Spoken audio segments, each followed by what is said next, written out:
So today we're going to be going over the top 10 best players in NBA 2k23 MyTEAM. So to start the year off, in my opinion, the best player was Pink Diamond Russell Westbrook. It was kind of hard to really argue that because there were a lot of good players. Like Worthy was good. I got Derrick Rose. A lot of people did feel like that Derrick Rose was going to be the best card in the game. So like I first went for him. I wanted to get Jimmy. It turned out, nah, man.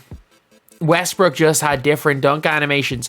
So last year, it really was quick drops or nothing in 2K22, but in 2K23, Westbrook dunks were basically as broken as quick drops, and all you have to do is run to the basket and hold the square button with Russ, and he scored basically every single time. It was one of the toughest mechanics to stop. He was one of the toughest cards to stop, for being honest.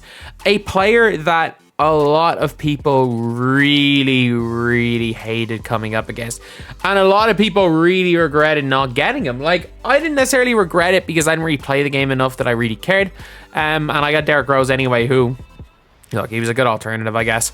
But no, Russell Westbrook, if you were just to get one pink diamond, it had to have been Russ. He was just that much better than every other pink diamond in the game. I'm telling you, lads, he was just so damn good. And honestly, I'm going to say that between like Russ and the day one cards and kind of the middle to the end of season 2, I don't think we saw anyone really that brokenly overpowered. Like, we got good players, like Scotty was good, Worthy was good, but I'm going to say it right now, Tim Thomas, man. Tim Thomas. Oh, Lord. Like, Timmy T was just so hard to stop. He was about 1 million MT. They did come out of Ricky Davis the next week, who just wasn't quite as good, but he was still pretty good. But Tim Thomas, I'm telling you, just the way he moved, the way he shot the ball, the way he dribbled, the fact that he was 6'10", the fact that Tim Thomas himself was hyped about being one of the best players in this game. We're looking at the first of his kind. The first player with, like, I'm not going to say he had endgame 6 because he didn't, but they weren't that far off. LaMelo went quick. Trey Upper, for the time, was probably the quickest release in the entire game because it was on quick. His dribbling's the best. He had the Stevie size up. Not the greatest escape, but still, I'm telling you, an absolutely broken card in the right hands. In the right hands, this is up there with the best players ever for the time. Like, this is like almost a Hondo level. This guy ran. People ran Tim Thomas till March. He came out in November.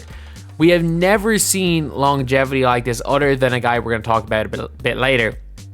But this was almost like back in the 2K19 days where a card could come out in freaking November and still be usable in April.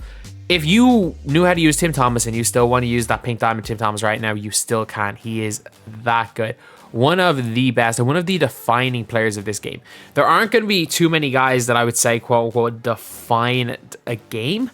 But we'll say it, man. I'll say I actually genuinely do think that Tim Thomas is one of the guys that will define this game. Even more so than a Ricky Davis, who I actually think is fantastic. Trust me, like, I think that Ricky Davis is absolutely fantastic. But still, I do not think he is on the level of Timmy T. Next is the guy with the best longevity this year, and it is not even close, lads.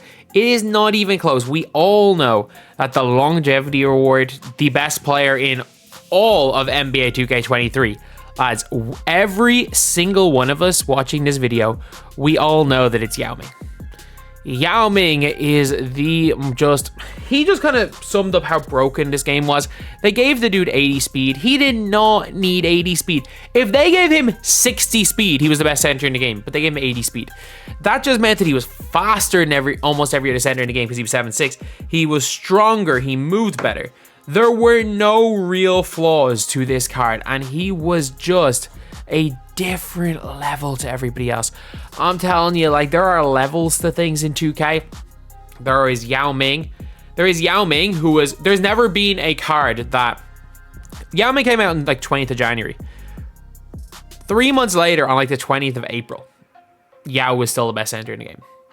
There has never been a card who has had such a large gap between them and the next best player in their position for 3 months. There just hasn't. He was the most broken player I think we'd ever seen in a January of a 2K game, at least in modern 2K games, because obviously, like, if we talk about back in the day, there were always those cards that, like, just maybe were a little bit better longevity wise. After that, we're honestly going to look at the following week. We have to look at the following week, because I'm going to be completely honest. People aren't going to really like this. People may have forgotten about this guy, but this guy is still a guy you can use right now. He was a free card who came out in January. If you wanted to get this card, you could. It's Yi freaking Yalen. Yi Jianlian is one of the greatest players we've seen in so long. Like, he was so damn good. He had everything. He could shoot, he could dribble, he could run. He had no flaws. He had no flaws. The closest thing to a flaw was the fact that arguably the best player in the world couldn't pronounce his damn name. Ty Debo, use Ty Debo videos. If you want to watch the best, I'm pretty sure it's splashed in, so I don't think anyone will really argue that Ty is probably the best player to have done a gameplay with him. If you want to watch the gameplay of the best player using him, you'll hear him calling him Yi Yalen throughout the video, but it doesn't matter. It does not matter. Yi Jianlian was incredible. He's so damn good that I changed one of my PSN names to Yi Yalen. He just shot well. He was 7 foot tall. He could dribble. He could handle the ball. He could play defense, he blocked shots, he was strong, he had a big player build, one of the best release in the game. Yi freaking Yalen, lads. Yi freaking Yalen. What a card. And I'm telling you, if you missed out on this guy, like I did, you missed out, man. You missed out. Sure, you could argue, oh, KG was available next week. I think KG was that little bit better, but he was way harder to get than E. He was way harder to get than E, and I don't care if KG was out a week later. Yi Yalen gave me way more trouble than that KG did anytime I faced him, although that Kevin Garnett was an incredible card as well. Next, we are on to the late February, the first day of Season 5, the Radiant packs. And there was one card, like, if you actually look back at how people talked about the Radiant set, a lot of people talked about David Robinson like he was better than Yao Ming. But it didn't matter. It did not matter. Tracy McGrady was that guy.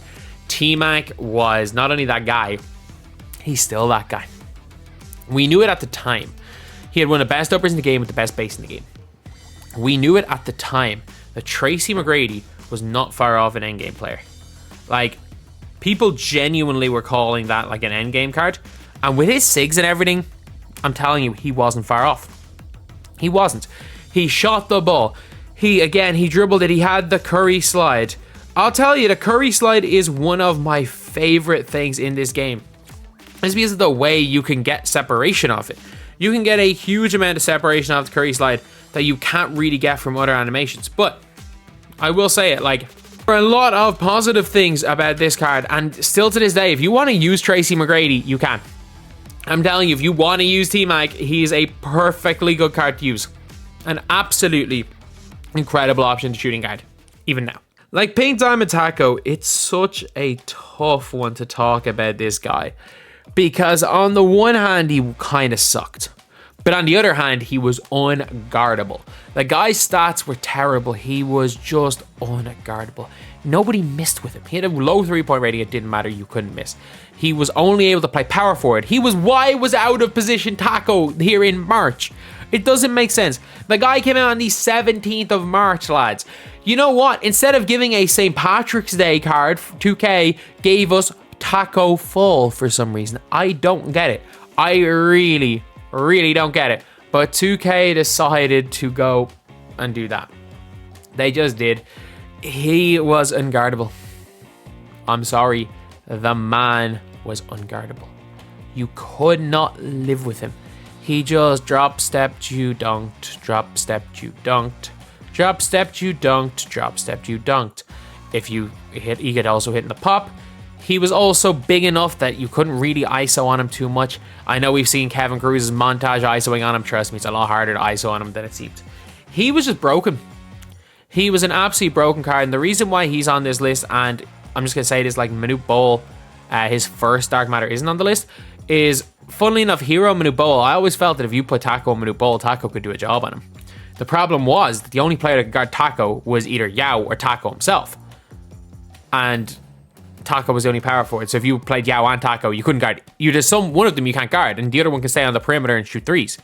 So yeah, that's a really, really big one. Without question, one of the most overpowered players. And I would have said he was the most overpowered player until we got Wemby. Like, if you're telling me to rank these guys, I'm probably ranking Victor Wembanyama at number 1. He was just the most broken player I have ever used in my team. He just was unguardable. The man was unguardable. The only way you could guard Victor was you just couldn't. You put Victor on Victor, Victor scores on Victor every time. We haven't seen the likes of that since Taco from 2K21 being unguardable.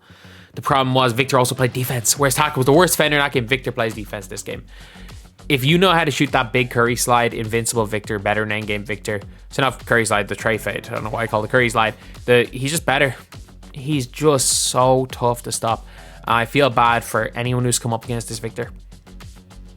At least with the endgame. At least one of the things I've noticed with the endgame's a lot easier to stop than the invincible. But the invincible Victor, he was out earlier. He is a freaking unstoppable force of nature. And if you're asking me who the best player in all of my team is, it is Invincible Victor for the most best player for their time anyway. And then the only player here that could be even in the argument for Wemby, actually no, there are 2. The best players in the game are one of these last 3. Wemby, we've also got Endgame Taco. Endgame Taco. Because he's tall, that endgame release is probably easier to green. Not the worst off the pop. Great dribbler. He's just got that huge build, man. His player build is just next level. I'm telling you, he is just so hard to stop. He's so good on defense. His tendos are perfect. He does play better defense than the 2 other guys there. He's got a better player build, definitely in Victor. He is just, in a one-on-one matchup, he probably beats Invincible Victor. The problem is Victor plays small forward. Yeah, he's just so damn tough. He's so tough. And do I regret spending money on him? Not really. I made my money back with a video. But I'm telling you, he is hell. Absolutely hell. And when we want to talk about the most hell, we got to talk about our last player. He came out in the last Friday batch of cards. Invincible Minute Ball. Invincible Minute Ball. I cannot believe how good this card is. I also can't believe the last batch of cards had a Sean Bradley in it, who you would argue Sean Bradley's better than Taco if you know how to misdirection. But Invincible Minute Ball. The week that Invincible Minute Ball came out, we had some terrible Dark Matter or endgames, and we had a great Mirasan. Like, Mirasan is kind of unlucky not to be on this list, but Minute Ball, what a release, what a player build, what a freaking card. You cannot guard this guy. Like, I literally, in my video I made about him, he was just so damn good. He was winning games by himself. I was using 2 gold players and winning games with Minute Ball because no one could guard him against 3 endgames. He is one of the toughest players stopping this game. And everything I've said about Victor, he's just better than Victor. Straight up, he's better than Victor. The only difference is he doesn't play small forward, but he does play power forward. There are very few players that can stop Minute Ball. The only players that can stop Minute Ball, really, are him, Mirasan, or freaking endgame Yao Taco. That's about it. It's so hard to stop him. What a freaking player. And his player build of all of them is the best in the game, in my opinion. So yeah, that is the video, lads. These are my favorite players from NBA 2K23 MyTEAM. And yeah, the reason why I'm doing this is I want to have a little bit of nostalgia coming up towards a documentary either on Saturday, hopefully on Saturday, but on Sunday at the latest. Thank you guys for watching. Please like, comment, and subscribe.